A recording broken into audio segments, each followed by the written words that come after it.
May ilang mga scientist ang halos mag-alay na ng kanilang buong buhay.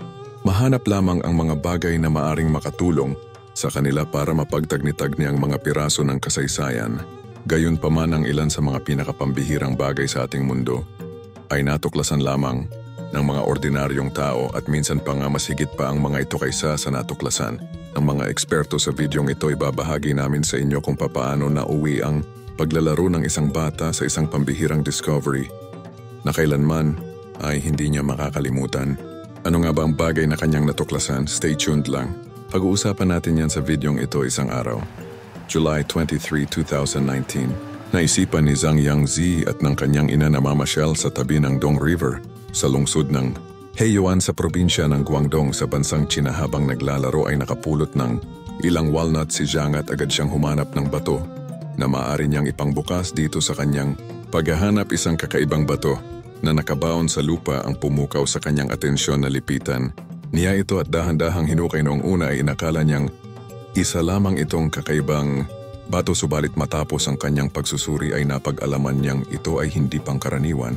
At sa palagay niya maaring itlog itong dinosaur. Ipinakita niya ito sa kanyang ina at sumangayon naman ito na maaring itlog nga ng dinosaur ang kanyang natuklasan. Agad nila itong itinawag sa kalapit na museum at habang hindi pa dumarating ang mga autoridad ay pinantayan nila itong mabuti. Agad na kinumpirma ng mga eksperto na ang kakaibang bato ay isang fossilized egg at hindi sila makapaniwala na matatagpuan ito ng isang 9 na taong gulang na bata. Ibinahagi ni Zhang sa autoridad na mahilig siya sa science, lalo na sa mga dinosaur, at ang sa kanya nalaman niyang itlog ito ng dinosaur dahil sa kakaibang pattern nito na madalas niyang makita sa mga libro at museum. Ng sumunod na araw, sinimulan nilang hukayin ang lupa kung saan natagpuan ni Zhang ang nasabing itlog. Sa kanilang paghuhukay ay 10 itlog pa ang kanilang natagpuan at ang mga ito ay kaparehas ng natuklasan ng bata. Na pagtanto ng mga eksperto na hindi lamang basta itlog ang natuklasan ni Zhang, kundi isang pugad ng dinosaur sapagkat natagpuan ang mga ito sa iisang lugar lamang.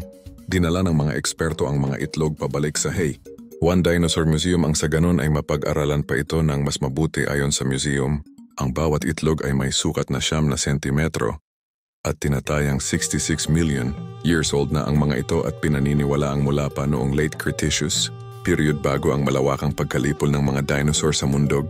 Gayunpaman hindi na bago sa syudad ng Heiyuan ang mga ganitong discovery sapagkat marami nang natagpo ang fossil sa syudad, especially mga fossilized egg, dahil dito naging kilala ang Heiyuan sa tawag na Chinese Home of Dinosaurs. Ang unang pangunahing discovery ng mga fossilized eggs sa Heiyuan ay noong taong 1996 malapit din sa Dong River kung saan natuklasan ni Zhang ang itlog. Noong 2050 naman ilang manggagawang nagkakabit ng mga buwang tubo ang nakatuklas ng mahigit sa 4 na mga itlog hindi rin kalayuan sa nasabing lugar. Mahigit sa 17,000 mga itlog ang nahukay sa lungsod at mahigit sa 10,000 sa mga ito ay nakadisplay ngayon sa Heiyuan Dinosaur Museum. Sa ngayon sinusubukan ng mga eksperto na alamin kung saang species ng dinosaur kabilang ang mga itlog ang sa kanila malaki ang naitulong ni Zhang sa kanilang pagsasaliksik at naniniwala sila na magiging magaling din na scientist. Si Zhang balang araw